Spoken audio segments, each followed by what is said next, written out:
Okay, so we've come to our final panel of our conference today, and the title of our panel is Showcasing the Role of Biomass Supply Chains, Best Practice and Innovation in the Sector. So I'm delighted to welcome our panellists. First is Kenny McCauley. Kenny is founder of McCauley Wood Fuels. McCauley Wood Fuels is an Irish wood fuel company based in County Leitrim, and Kenny is a specialist in renewable energy also. McCauley Wood Fuels focus on the production and supply of sustainable biomass fuels with a strong background in forestry and wood energy. He has played a key role advancing Ireland's transition to low carbon heating solutions. McCauley Wood Fuels has also been involved in the WFQA for many years, and Kenny is a 2026 Nuffield Scholar. And his topic of study is mobilising rural biomass, unlocking renewable heat, carbon storage and bioeconomy value from farm forest resources. And we'll have a chat with him about that in a second, and he'll speak today as a WFK supplier and from that perspective. Our next panellist is Joseph, and sorry Kenny, thanks very much for your sponsorship as well. We really appreciate your contribution to the conference today, so thanks you for being involved as a sponsor. Our next speaker is Joseph Spollen. Joseph is the Biomass Manager at Bord na Móna, or B&M. I always get that mixed, B&M. Joseph manages the team responsible for the sourcing and delivery of biomass material for the Eden Dairy Power Plant. Joseph holds a Bachelor of Agricultural Science degree from University College Dublin and an MSc from TU Dublin. He's also spent a number of years working in the renewable energy sector in the UK and in Europe prior to his current role at B&M. So we talk today to Joseph about the large biomass users' perspective in Ireland and how they're mobilising the supply chain. Our next panellist is Ivan Sproule, and we're delighted to have Ivan join us. From Sligo, Ivan is an engineer at Sproule Energy Consulting, an experienced energy professional with a proven track record in energy efficiency, renewable energy and environmental management, and he demonstrates strong expertise in sustainable development, energy policy, environmental impact assessment and regulatory compliance, including the EPA IPPC energy compliance audit. He is skilled in identifying and delivering energy efficiency improvements and conducting renewable energy integration assessments to support decarbonisation and low carbon transitions, and holds a Bachelor of Science in Energy Management in Buildings from South East Technical University, a Bachelor of Arts Honours in Public Management from the Institute of Public Administration, and also an NCEA certificate in mechanical engineering from Sligo Institute of Technology, combining technical knowledge with policy and management expertise to deliver effective compliance and sustainable energy solutions. So thanks, Ivan, for joining us, and we'll discuss today with you your perspectives from a consultant's perspective. And next is Paula Lynch. Paula is the program manager with SEAI, dealing with the business supports and the support scheme for renewable heat. In this role, Paula is involved in delivering programs that help Irish businesses transition to sustainable low-carbon energy solutions, particularly in the adoption of renewable heating technologies such as biomass systems, and works closely with industry stakeholders, grant applicants and project developers to support the uptake of energy-efficient and renewable heating systems across commercial and industrial sectors. Paula will talk to us about how the SSRH is growing the adoption of biomass and deployment of the supply chain. And our final panellist is Paddy Phelan. Paddy is the CEO of the South East Energy Agency. Paddy is an Irish engineer and sustainable leader, best known as CEO of the South East Energy Agency, and also has served as past president of IrBEA and is current company secretary. With over 2 decades of experience, he has played a leading role in advancing energy efficiency and renewable energy across Ireland. A graduate of University College Dublin, he combines technical expertise and practical delivery, particularly in housing, retrofit programs and community energy projects. He's a former, has contributed at a national level as a board member of the SEAI. Known for his hands-on approach, he focused on turning climate policy into real-world results which helped households and organisations reduce energy costs, energy use and carbon emissions. He's also director of IrBEA, as I've said, and will speak on a regional context for biomass use. So thanks, Paddy, and thanks to you all for joining. I'd like to also acknowledge Bord na Móna's contribution as a sponsor here today alongside McCauley Wood Fuels. Thanks to you as well, Joseph, and your team at Bord na Móna. So Kenny, we'll open with you. Can you just outline your own journey and how you have gone from founding McCauley Wood Fuels to where it is today? Yeah, audible.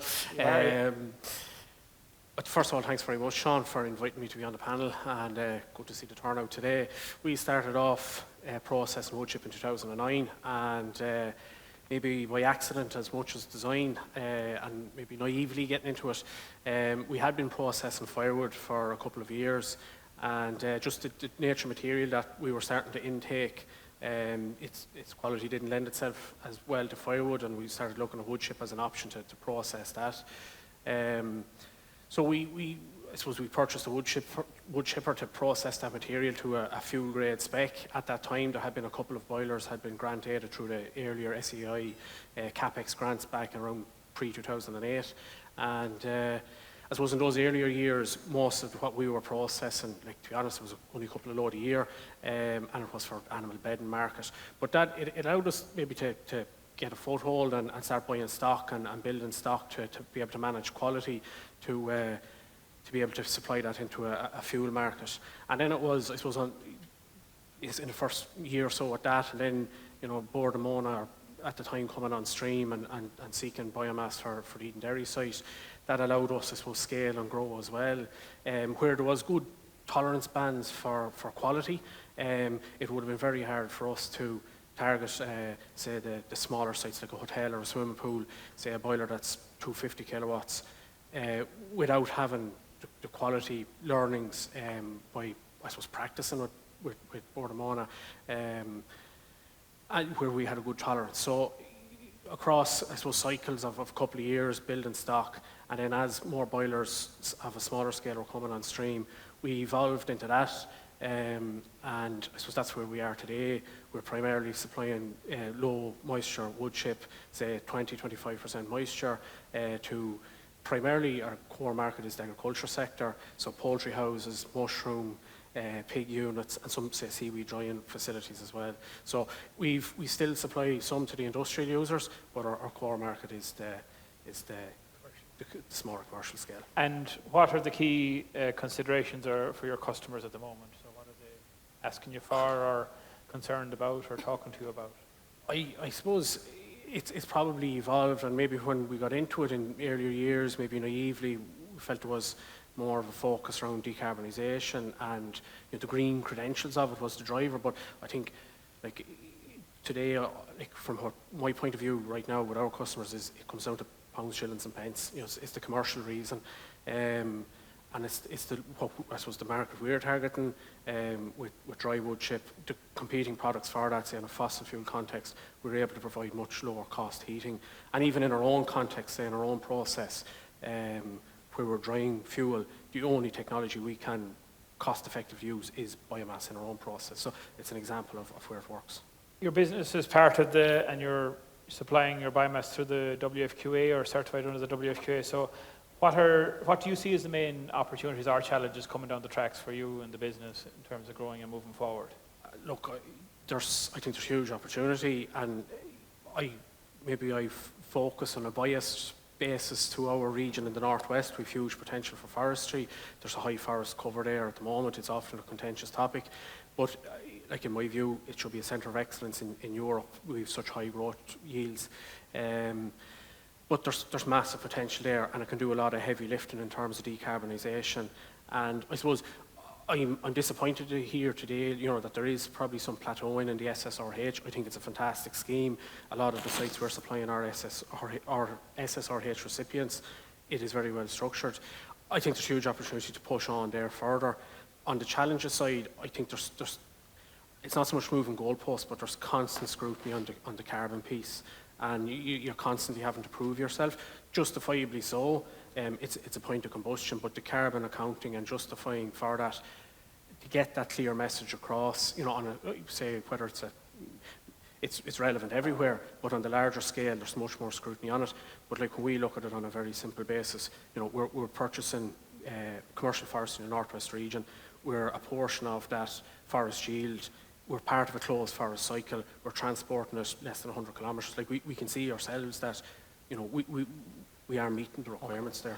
And you are a no-field scholar, and that's congratulations on achieving that accolade. And I know there's other members in the association that have also participated in the Nuffield programme. Do you want to give us an outline of what you're doing there, or what is Nuffield, and what is the project about? I suppose Nuffield, I was very privileged last year to be awarded a scholarship and take off on a bit of global travel now over the next 2 years. And I suppose initially it's to, broaden the mind. There's nothing like travel and seeing experiences from elsewhere to see how, maybe it wasn't the same challenges, but similar challenges and how they were addressed.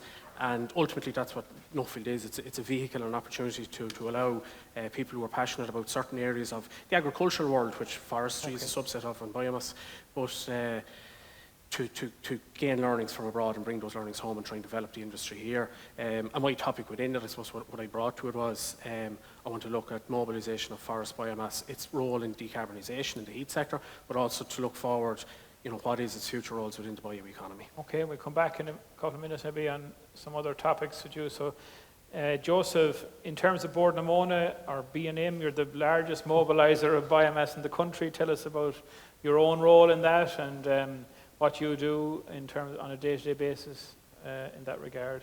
Yeah, look, it's trying to work with guys like Kenny. He's gone off supplying all these other suppliers now, so he doesn't want to work with us. But yeah, look,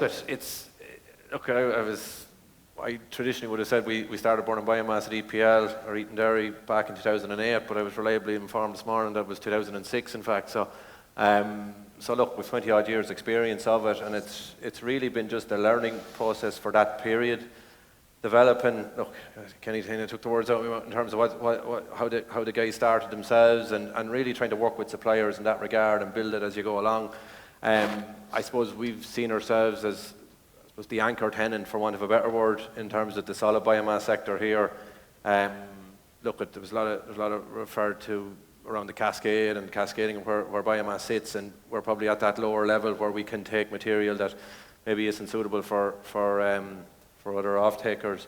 Like, I suppose an example there recently, or in the last few years, would be material, from ash dieback plantations. So, like, we would have accepted and received quite a lot of that material over the last probably, maybe 3 years at this stage. And I looked at a few numbers there last evening, and like, we would have powered probably about 50,000 homes off the back of ash dieback material over the last, 50,000 homes over a year, on the back of ash dieback material over the last receipt of that over the last few years. So look at, that was a problem material, is a problem material still. Yeah. And is there much more of it left to come out?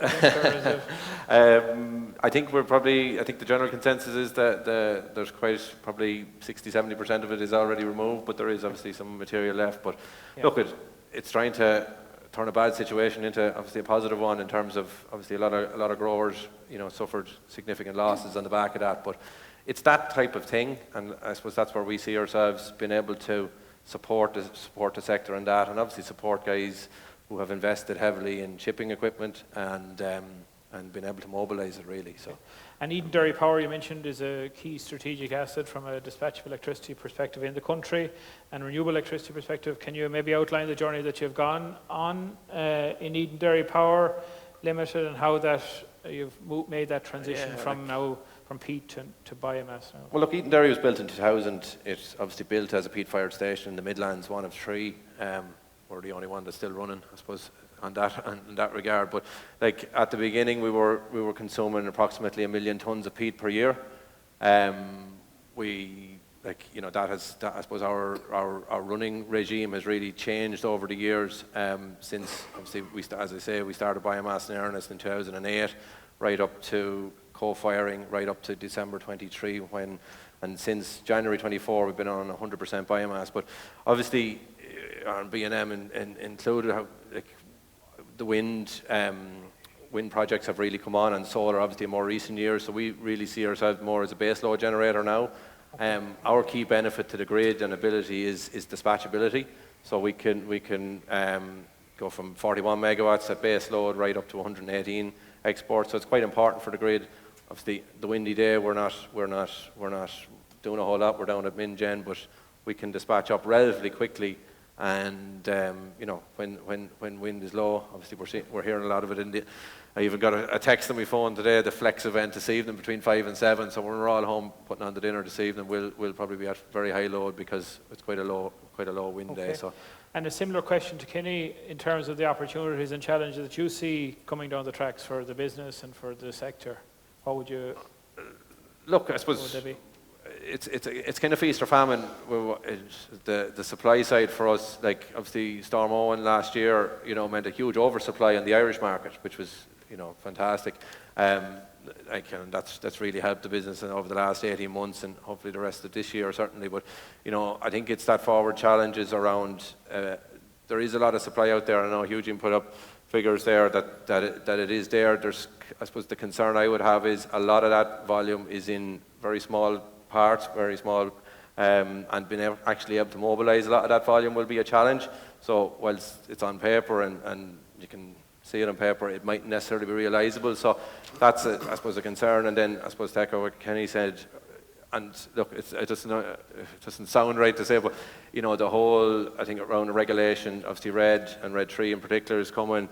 It's obviously going to be superseded. It's getting more and more stringent. I think what we're doing from an Irish context, and particularly guys like Kenny, in terms of sourcing locally and supplying locally, it's a very good story. But that, the rules and regulations around it and the reporting of it is getting ever more difficult. Joseph, just in terms of the 2030 to 2040 kind of timeline, or the more medium to long term, where is that going from? Yeah, like look, for ourselves, it's like we see an operational life for the plant out to 2040. We're currently going through. We've had an investment program over the last number of years and invested quite heavily in the plant to operate on biomass only out to 2040. And it's really around, I suppose, support more than anyone else for this sector and the schemes. To support us in being able to do that and continue to be able to provide dispatchable, renewable power to the grid for that period. So, and dispatchable power will become even more important, probably, with the more renewables that come into the exactly. system. Like, look, that's the key. Look, the grid is obviously proliferated heavily with wind and solar, which is brilliant. But obviously, the obvious issue with those is backup. So, we're able to provide a renewable source of that. So. Okay, thanks, Joseph. We'll come back. We'll move on to Ivan. And Ivan, you come from a different perspective on the supply chain, and that you bring that kind of design/consultancy piece to the table and to the panel today. So, do you want to tell us about your own work and your own business, Ivan, what you do and how you do it? Thanks very much, Sean, and thanks for the wonderful introduction you gave me there. It made me think that I was going forward for politics or something like that. By the way, Mr. Trump, or President Trump, announced that they had reached a deal today and that oil prices went down straight away. I don't know how true it is, but anyway. I'm over 40 years involved in the energy business straight away after leaving college, and I worked for various iterations of OLUS, Enterprise Ireland, the Irish Energy Centre and SEAI, as Fergus mentioned earlier on. I had the pleasure of working with Fergus, and have to say I was only a short while there when I decided I'd leave the organisation in 2019, but Fergus's passion really came through in his presentation. And if everybody was as passionate and had the same energy and drive, we probably would have it all solved by now. But anyway, so just in 1990, actually, I was sent over with a group under a local energy agency program to Denmark. And we went to a place called Herning. And I would suggest that people should actually go and visit Herning, because they were heating villages and towns with wood biomass. They were heating villages and towns with effluent and biogas that was produced from farms and collected and brought centrally, and the biogas generated. And they were heating towns with straw and all this sort of stuff. And it was just incredible to see it, heating and generating electricity. And I'm there thinking, that was over 30 years ago. How far have we come in that space within that whole area? I don't think we've come that far at all. There have been several attempts at getting various initiatives and things like that up and running, but I honestly don't think that they have happened. I'm not quite sure why. I don't have the answer to it. More recently, in 2000, there was a House of Tomorrow program launched by government, where builders and developers were given money to introduce innovative energy solutions into housing. And some people will say, well, that was during the Celtic Tiger era. But this started off before the Celtic Tiger era. But at that time, we actually funded several district heating schemes in Ireland. And they were way above anything that had been done in the country previously. One of them was, for example, down the Clough Jordan Eco Village, and they got tremendous, they got funding from the EU, first of all, for their boiler plant, and then they got funding through the SEAI House of Tomorrow programme to introduce the measures, the heat metering, the district heating pipe work in the ground through the House of Tomorrow programme. And then there was one in Ballymahan in Longford, a small 30 housing scheme, fired on a wood biomass boiler, German boiler. But sadly, during the Celtic Tiger, they were running the system, and then they went into liquidation, and we couldn't convince the homeowners that they should set up a cooperative and run the biomass boiler system themselves, and all they wanted was to get oil-fired boilers back into the houses, and it was such a huge step back and a big disappointment. Anyway, I left SEAI, as I said, in 2019. I set up my own consultancy business, so I'm providing mainly energy auditing services for across a wide range of sectors, and I utilise the SEAI support scheme for energy audits, generate quite a lot of business from that. I do a lot of Enterprise Ireland work as well, and local enterprise office with lots of clients across various sectors. And a recent project that you were involved in, the Markree Castle Hotel in Sligo, there's a very nice video done of it and the project, but can you tell us a small bit about that project in terms of your involvement in it and their decision making around choosing biomass and the SSRH programme? Absolutely, yeah.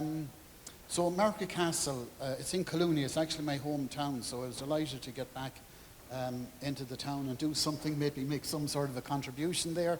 The castle was originally built in 16th century, and then they remodernised it in the 18th century, and they put no insulation into the walls even though they were 8 foot thick. I don't know why. Maybe energy wasn't important at the time. But anyway, Nicholas Ryan, the manager there, asked me to do an energy audit of the hotel. They were after doing a considerable amount of refurbishment. They put in new heating controls on the heating system, heat recovery ventilation on their air handling units. They upgraded a lot of the lighting. They put in variable speed drive on all their pumps, etc., and he just wanted another perspective and a review and a look around the hotel to see what else they might do. So I done the study, found a few other bits and pieces of energy efficiency measures that they could employ, but I also included an analysis of the opportunity for wood biomass, and in particular through the support scheme for renewable heat, and I also looked at CHP. Now, the hotel heating system, they were spending about 80,000 a year on LPG. They also had, obviously, a kitchen and a laundry, so when we looked at the energy bills and analysed the pattern of energy use for space heating and hot water, it suggested that they were spending about 60,000 euros on that aspect of it. So when I presented the findings to him then, he asked me to do a more detailed analysis of both the CHP and the biomass, because he wanted to go to the shareholders. He's seen that there was a huge opportunity for them in terms of cost saving, emissions reduction, good for the whole hotel's CSR image and what have you. So I did that study for them, and biomass came out on top. It came out on top for a couple of reasons. One obviously was the support scheme for renewable heat grant that was available. And then obviously the CHP would have been fossil fuel fired. There was no grant for that. So we done the figures on it for him. The cost saving on the fuel alone was roughly close to about 25,000. The support scheme for renewable heat contributed another a little bit over 25,000. That was a 50,000 reduction on a 60,000 euro energy bill straight away. If that doesn't stack up in anybody's mind, then what does in some ways? The options really for the hotel was to do nothing at all and stick to business as usual or do something. And the shareholders or the directors of the hotel were convinced that this was the way forward. So we got quotations from a number of suppliers, and they selected CHP Mechanical as the preferred bidder. So Part of the issue within the hotel, obviously, was the fact that it's a protected structure. Anything that they'd done had to be sympathetic or in line with whatever heritage guidelines, etc., that were there. So there were two options to install the biomass system. One was within 50 metres of the hotel. It would require a complete energy cabin, as it were, to be installed with fuel store and to house the boiler house. And then they selected a storage shed that was 200 metres odd away from the hotel. And that's where they decided to run with to install the biomass system. Going down that route, it meant they didn't have to go for planning, whereas the other system would have been quite close to the curtilage of the hotel, and they would have had to go for planning for it. So the system was installed. I suppose it took probably about 2 months to get the grant application approved, and then once they got the go-ahead and got their letter of offer from SEAI, probably another 4 months to get the system up and running. So from my perspective, I felt that the scheme was very workable. Maybe as a business owner looking from and being more integrated into the thing, it might have been a little bit more complex. I ran lots of other grant schemes in SEAI. They do come in for a lot of criticism. They're very admin heavy. They're spending now 600 million on grants. There's a lot of corporate governance that has to be there. But the support scheme process, I thought, ran very smoothly. And I suppose the big question is, why aren't every hotel in the country beating down your door about looking at biomass systems? That's the big question, I suppose, really, isn't it? It would indeed, Sean, to some degree. Look, nearly every study that I do where I see that there's an opportunity, I present it to them. But there seems to be this legacy out there that these systems are very cumbersome. They don't work, they break down, there's issues with them, and therefore there's that kind of skepticism or lack of confidence in the technology that it doesn't work. I know SEAI are doing lots of work to promote the technology and all the rest of it. The system in Markree Castle has been running for over a year. They had one issue, and it turned out that the set point temperature on the LPG boilers were a little bit on the high side, so they lowered them down. They got through the whole winter on a 350 kilowatt wood boiler with a 150 kilowatt buffer store. They had over 1 megawatt, 1,050 kilowatt LPG boilers in there before that, running the whole hotel. Now they're able to run on a biomass boiler, 350 kilowatts. They're paying roughly 60% less for their fuel. It's a win-win for them. So, you know, they're decoupled from the current energy crisis that they are to some degree. But I would expect, you know, wood suppliers, they have transport costs, they have labour costs, they have wood chipping costs, they use fossil fuel. So I don't see it being completely decoupled, but definitely not to the same extent as you would have if you were on oil or LPG gas.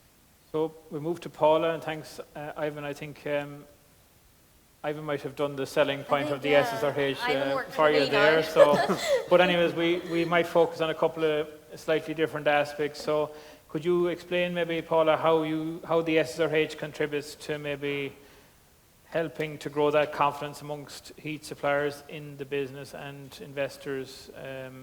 Maybe elaborate around all of that area, or how, So I suppose the biggest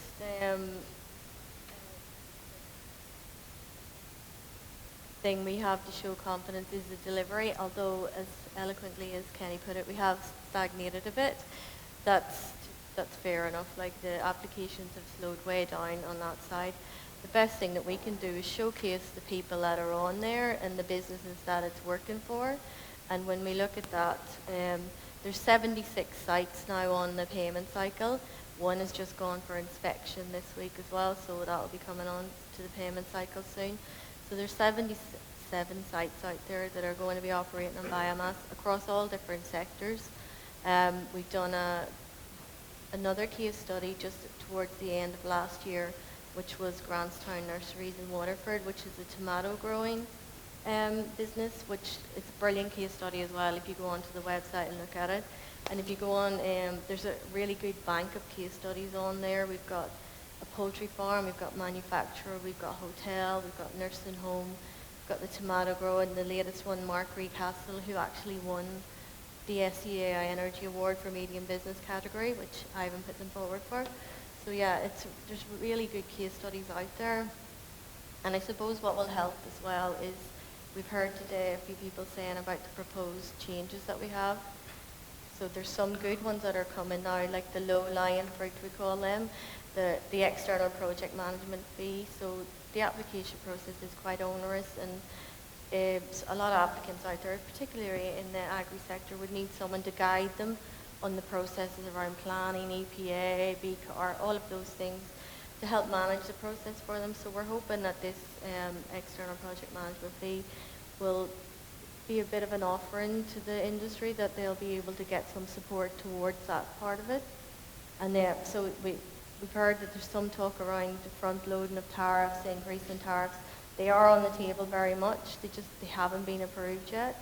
And is that slowing down people are applications? saying, like, should we wait until the tariffs go up to apply? Like, we have no sight of when they could be approved. Could be next week, could be in a year's time. I genuinely have no sight of that. So yeah, it's a bit of an unknown for us now. And more specifically then, in terms of biomass adoption, and our topic of this panel is like supply chain. So how is the SSRH, in terms of your analysis, supported that biomass adoption across the different sectors? Yeah, so across the sectors then, we have predominantly, you heard Fergus say earlier there, it's just almost 50% of those sites that are operational at the moment are agri-sector. So that's pigs, poultry, mushrooms, tomatoes. And then the next top two would be nursing homes and hotels. And like, what do they all have in common? They all have that constant heat demand. They have that requirement for that heat load. So when we look across those projects that are on the payment cycle and getting paid, like, those are the businesses that they're meeting the projected outputs that were set originally. They're realising the full grant amounts. They're maximising the use of the tariff. So it gives us a bit of confidence in, that we are actually supporting the businesses where it's more technical, like it's feasible for them to be on biomass. Just like to be able to see more of the same industries come on board. And then in terms of the overall delivery, I think you're saying is that you have already supported 170 gigawatt hours of renewable heat. Yeah. So where do you see that going? How do you see that developing? Well, that's 170 gigawatt hours since 2019. And like, would you believe, like, some of those early applicants, like there's one or two now that are in their 6th year of that 15 years. So that's quite significant, you know, and those are the ones that are very happy with the system and it works for them. So we do see that growing, like it's growing year on year as more people come on to the payment cycle. It's not where we want it to be in the grand scheme of how the whole scheme was designed, but it is going to grow and hopefully expand. Okay, Paddy, if I bring you in, and again, thanks Paula, and also thanks to SEAI for their sponsorship and Fergus. So Paddy, I suppose you come at this from a regional context, but also from a broad experience, having sat at IrBEA meetings over the last decade and longer, probably about biomass. So what's your, I suppose, feedback on all of this, and how does that link in with your own work in the Energy Agency? Yeah, thank you, Sean, and thanks for the opportunity. I suppose it's like something that my grandfather told me when I was very small, that hard work generally pays off. And I know that at the outset of the SSRH programme, there was a lot of hard work done by both ourselves and IrBEA, the suppliers, and SEAI themselves. And those first few years were hard to get through and get the system up and running, but it's great to hear that there's 77 sites now on the payment cycle. And I suppose you have to start somewhere, and that's a good place to start. So that's probably, you know, and growing on that, so the announcement around the new upgraded kind of all those, you know, you learn by doing, and that's an important part of policy, that, you know, you have to learn by doing. And I suppose one of the biggest things that I've learned in my time in the energy sector is we can't we can't let perfection get in the way of progress. So I think this is a good example of where we got a scheme out there and, you know, we all worked together and we all had those hard discussions and we all dealt with those dissatisfied people within the supply chain at every level on both sides of the table and came to reasonable agreements around how they could be resolved. And I do think that, you know, the outlook for biomass, like the example that Ivan has given, there's probably 200-300 of those sites that we've been at over our experiences, visiting sites that would be likely candidates for biomass as a solution. And I mean, the Grantstown, to tie it back to the Southeast Energy Agency, we work in the Southeast region across Carlow, Kilkenny, Wexford and Waterford to support, you know, communities, businesses, SMEs, industry, and helping the public authorities to, you know, plan. But interestingly, like Grantstown Nursery would have entered into the BC programme probably 10 years previous in looking at energy efficiency measures and started with a very simple energy audit, which over time they garnered some experience from implementing smaller measures and eventually were able to work up to the larger measure to secure some support for their heat, because like anything in the agri, particularly in the horticulture sector where you're in glasshouses, you know, it's a high energy user. But also very circular in the economy because it requires CO2, so there's lots of really innovation out there. The Energy Agency, I suppose, has worked with all aspects of the transition, and, you know, it is, in the Irish context, we are a long way behind in terms of our Res-H targets. And we've had a big focus on electrification, and I support all vectors of energy and the entire transition. But we do fundamentally need to really look at the larger energy users. IrBEA conducted a study back in 2016 and identified that, we'll say, the non-gas connected large energy users, and I refer to I welcome the policy from the government this year on the LEAP programme, our Large Energy User Action Plan. There is some mention of SSRH in there, which is good, but I think there is an opportunity there that I see a lot of the large industry energy users. We're part of a European project called Repower Industries. It's Interreg Europe funded, and there's 9 jurisdictions across Europe involved, and all of the others have up to 45–50% of their total energy supplied from biomass, bioenergy, and we in Ireland don't. That is a challenge, and until we address that, we are not going to achieve our renewable energy targets in 2030. And I think now we have a stable structure in place with SSRH. It's been through the ringer, it's been tested. Supply side, design side, project management side, planning, we've been through it all with the EPA licensing. All of those lessons are learned. It's a good base structure, and now it's to expand it up to the larger energy users, because that's where the supply chain is. And through your engagement with the large energy users in your own region, what's the feedback that you're receiving? Are they interested? Are they going to?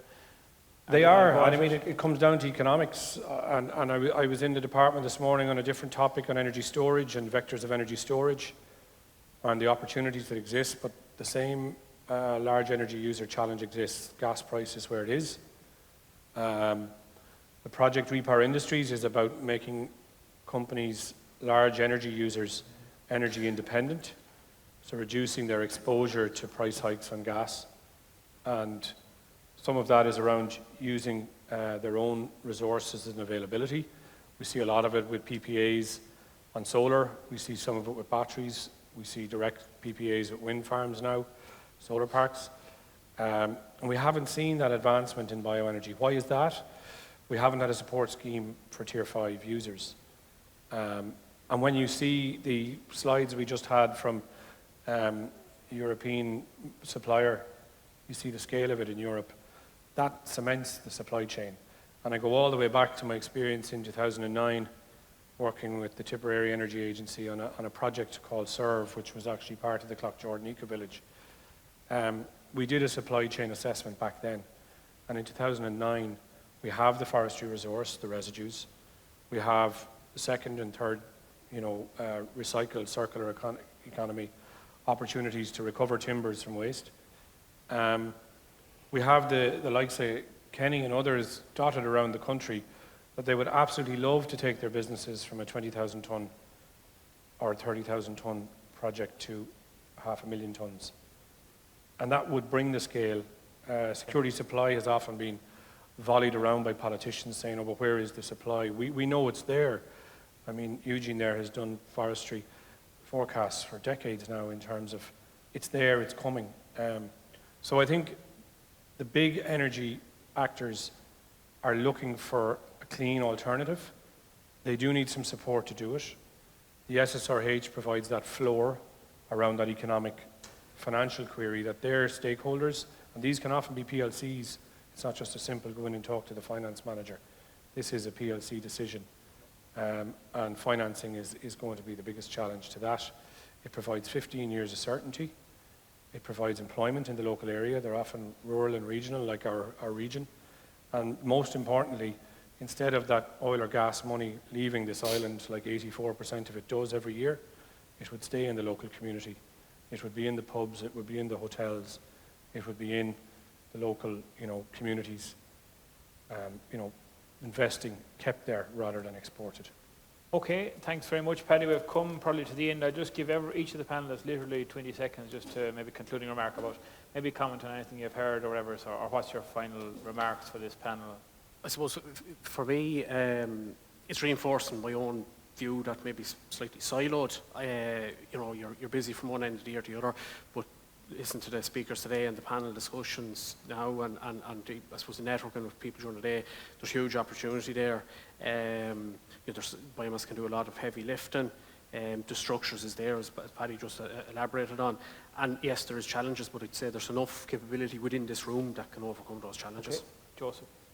Yeah, look, echo what Kenny said. I think, what we've done on our side is, I suppose we can illustrate that really over the years, how it's developed, how it's built to where it is now for ourselves, and obviously, look, where it can go to as well. So, look, I think if there's a big, large user case study, I think ourselves can be put up there in lights if required. So, yeah. Very good. Thanks, Joseph. Ivan. Just if you get the microphone there, and just hold sorry. up tight, yeah. The changes that have been proposed by SEAI, I think, are very welcome. I didn't mention during the process with the Mercury Castle that we done the analysis, and indeed with CHP Mechanical, and then SEAI issued a letter of offer, and they benchmarked the consumption against the type of building, which ensures that the energy isn't being put into a building and just wasted straight away. So it reduces the consumption down in line with what you would expect the building to use, which is, I would say, good practice. I would have to agree with it myself. I wasn't aware of it at the time, and over the life cycle it was going to cost them about 45,000. So they weren't too happy about it, and I had to answer for that. But unfortunately we got over the hill on it. So I welcome the changes that have been made. Thanks, Ivan. Paula, do you want any concluding remarks? No, just to build up what Paddy was saying there. That's the point that we are at in the programme. We're at the lessons learned point. So everything that we're proposing now, and won't go over them again, but everything that we're proposing is because of what we've learned. And just to say as well, one of those is the expansion to the ETS sector, which we have been working on for about a year now, with the public consultation and everything. And we are at the very, very end stage of that, so we should have something to announce very soon on that one. Look forward to that. And Paddy, you have the concluding remark before I hand over to Ger to close it out. Yeah, I think the two real summations of the point are that we know that the resource is there. We have steadily, through the WFQA and the designers register, developed that capacity through IrBEA in the sector. The missing bit is the action. 77 boilers is what's being manufactured in one of the European boiler manufacturers per week. We've managed that so that's where we've come, the lessons learned bit.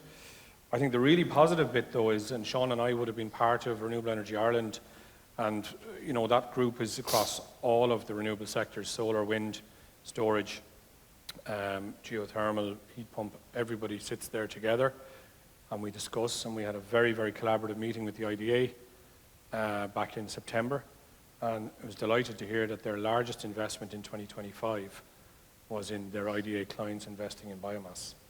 So that shows that it does work, because if FDI companies who are CSR focused see biomass as a solution, that gives great hope. And as I say, if we can build those out steadily to a high standard, it is up to the industry to bring the quality of material, to bring the standard of design, to bring the best in class to those key off-takers of heat. I think we'll all have a steady rise in heat meeting its renewable energy targets by 2030. Okay, on that point, I thank Kenny, Joseph, Ivan, Paula and Paddy for participating in our panel today. And just to conclude, I thank you all for your patience and bearing with us. We did run slightly over time, but it was a good discussion.